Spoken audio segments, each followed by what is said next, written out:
Father Gitter, any honored guests, and my dear brothers. First, I'd just like to say today's my dad's birthday, so if you'd pray for him, I'd really appreciate it.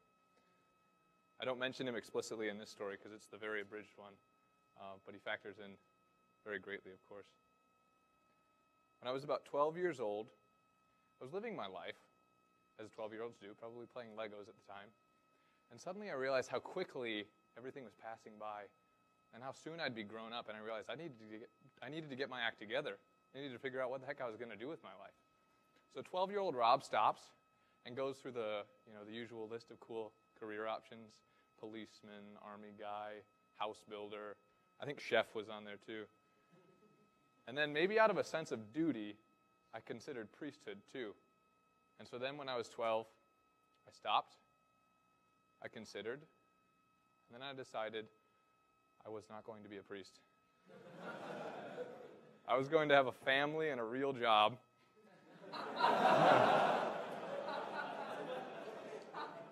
So it was decided from that point forward, and for the next few years, I explored other options. When I was 16, something strange happened. I think I was sitting in my grandma's living room, and all of a sudden, I realized I really want to learn things. Like, all of a sudden, out of nowhere, this burning desire to learn was ignited inside me. And it wasn't just to learn about anything. It was to learn about God and his church. And without my knowing it, that question of priesthood that I had already decided on came back into my heart and was in the background for the next few years. I was a little surprised to find myself wearing a little wristband from the Diocesan Vocation's office. It says, "Open to God's Call." Very nice.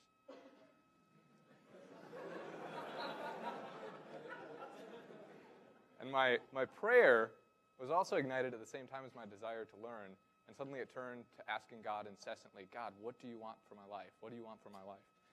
And it's funny now, but at the time I was totally blind to what was going on, and I was still under the impression that I had completely decided the question about priesthood. It was done, and I was moving forward.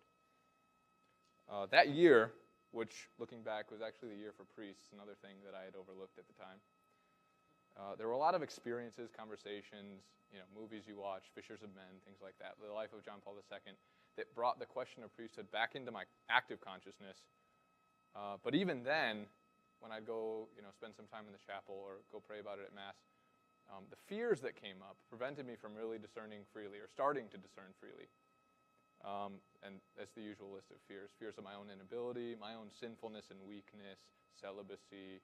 You guys all know the usual list. That summer, I went with the International String Orchestra from Blue Lake Fine Arts Camp to tour Europe for 3 weeks. In each of the places we visited, we stayed with host families, we played concerts for the hosting cities, and got to tour around. It was a really, really great trip. But God used that trip when I was 16, during the Year for Priests, to dispel some of my fears about priesthood and to show me some of the wonder of his grace. Early on in the trip, making small talk with the 50 other kids that were on the bus, some of the other students asked me about the little wristband that I wore that I just showed to you. At this point, I was already known as the Catholic in the group because I did really crazy things like pray before meals. When they found out the wristband I wore was about a call to priesthood, they were stunned. And I didn't really, the reaction kind of stunned me too because I hadn't really thought about it that much. Again, I kind of was surprised to find myself wearing it. So when they gave me this reaction, I realized I had a choice. So this is what went through my head. These kids don't know me. They'd never met me. I could give them any version of Rob that I wanted, and that would be the only Rob Mulderink they had ever met and would ever know. Okay? Someday they'll watch this video and they'll find out what was going through my head. So I had this choice. What kind of Rob would I present to them? And I realized I could take the wristband off, stop getting the awkward questions and the weird responses, fit in with the rest of the trip, and just go on with the rest of the trip, go across Europe, have a great time. Or I could leave it on and present who I really was and see what happened. My conscience allowed me, of course, only one option, and so I left the little thing on. So through that small choice to give them who I actually was, where my heart really was, God gave me a bunch of little tiny tastes of those parts of the life of a priest which really terrified me. It actually made my peers treat me differently, because to them, that little symbol of my desire to find God's will meant I was really already ordained. I became not in fact, but in the minds of my peers, a representative to them of Christ and his church. So some of the things I learned, for example, I learned to rely on the Holy Spirit in a way I never had before, because by the end of the trip, I was constantly being asked questions by all the other kids on the bus about, anything you can imagine. God, the church, prayer, sex, any other topic of interest to high schoolers. And these were art kids. All right, do you know about art kids?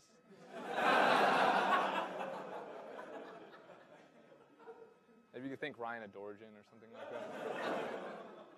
So there was nothing off limits. They'd ask questions, and the difficult questions, really. I was surprised sometimes at the depth of their questions. And I would pray and give them the best I could give them, and I was surprised that they would actually listen. So God gave me this experience of actually being able to try to teach the truth when these kids, believe all kinds of stuff. I also got a little glimpse into the joy of celibacy on the trip, and you may wonder how that's possible, me being me. But you have to look at it this way. I was a 16-year-old boy. My hair was extremely curly at the time because my hormones were raging. And I was on a bus driving across Europe with 35 girls my age with no parents. And some of those girls, I will tell you, lamented my openness to celibacy. Put it that way.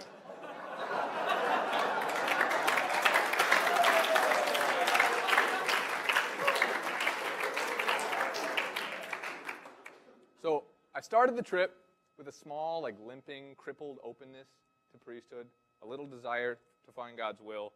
And by the end, through all the things God had brought me through, that little something had grown into and been healed to become a real love and desire for the life of priests.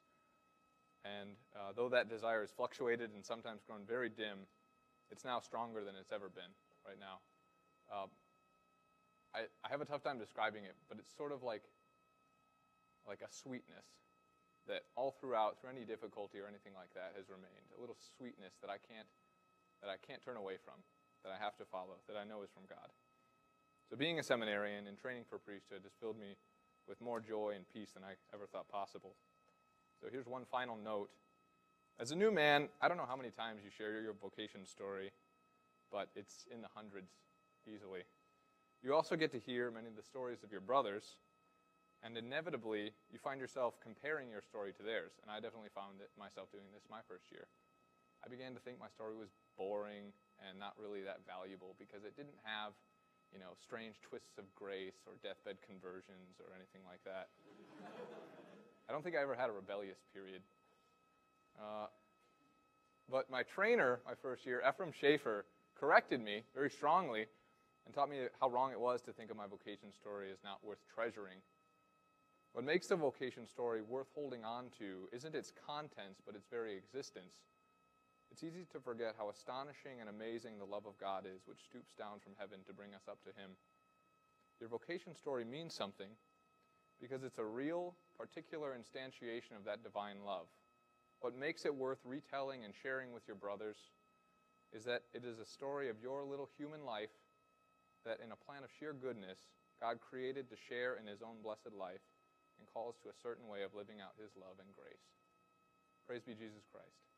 Amen.